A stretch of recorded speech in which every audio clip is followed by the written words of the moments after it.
We thought to abandon the plan and return to the village, but the hill was just ahead of us.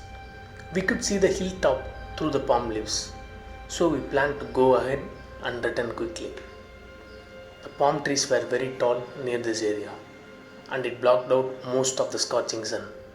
The wind was minimal near the ground, but the leaves above made airy rustling sounds, like a distant thunder, but just above our heads.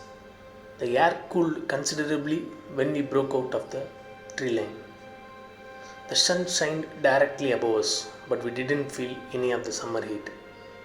When the tree line receded, we expected a barren open field, but the hill was surrounded on all sides by shrubs and bushes we had never seen near the village.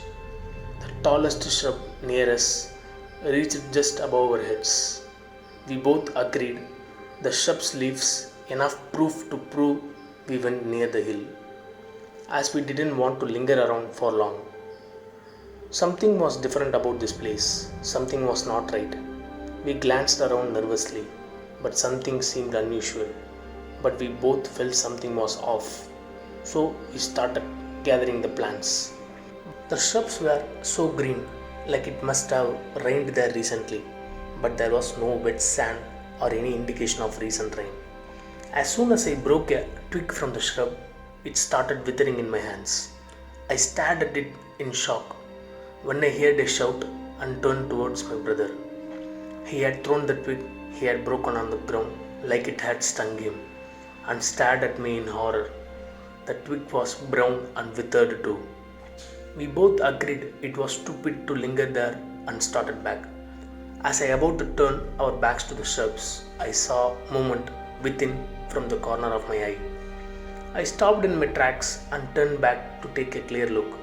There was nothing there within the shrubs. Some sort of animal then, I thought and relaxed.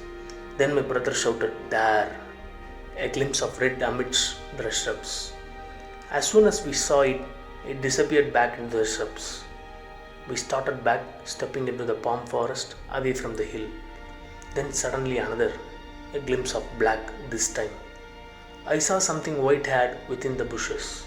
My brother shouted. Shit, shouldn't have shouted, I thought. Then immediately more and more appeared within the bushes, not even 50 feet from where we are standing. They were heads, they are people within those shrubs. I realized in shock. My brother's frightened moan shook me out of my reverie. We were just inside the tree line when those people emerged from the shrubs. There were all sorts of people emerging from within. Old, young, tall, short, male and female. One woman even had a toddler in her arms. Everyone were wearing rage-looking clothes, but their eyes had no black in them. They all looked like the blind grandma at our village, except they were staring straight at us. Amidst them was a man with bright reddish brown hair, as brown as ours, wearing an almost decayed dhoti and a towel. For a moment, nothing happened. No one moved. Then I cried at my brother, "Run!" We both broke into a run into the palm trees towards the village. Those things started running at us. I risked a glance behind me. As soon as they moved away from the shrubs and into the trees, patches of their just started melting off their bodies. Not just the skin, some patches of their muscles even had fallen off, like they were decaying rapidly. But still, they were alive. No, they looked alive and were still running at us. My brother was running in front of me and he glanced back. Our eyes locked for a moment and we both sped up our running. The whole land itself seemed treacherous. Sun-dried grass tried to trip us, the palm trees rising out of nowhere on our paths. We were dodging them and stumbling, but were still running. I risked another glance behind. The red-haired man was at the lead. Only his hair was slightly longer than before, and one of his eyes was empty and had a worm wriggling in it. Heart thudding rapidly, I ran wildly, overtaking my brother.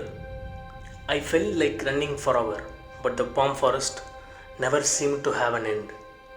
The sound of those palm trees swaying in the wind was louder now. I screamed as I ran. I prayed to every god I have known. I pledged to shave my head to at least 10 different gods if me and my brother made it to the village. Then suddenly something crashed onto me from behind. I ran into a tree and tumbled down onto the drying grass. I rolled away and looked behind. It was my brother. Those things were no longer within sight, but I felt it in my bones. They were still there, still chasing. I knelt and dragged my brother, who was lying face down. Get up, come on, we are almost there. I shouted at him, but he was laying still. Heart hammering, I turned him onto his back.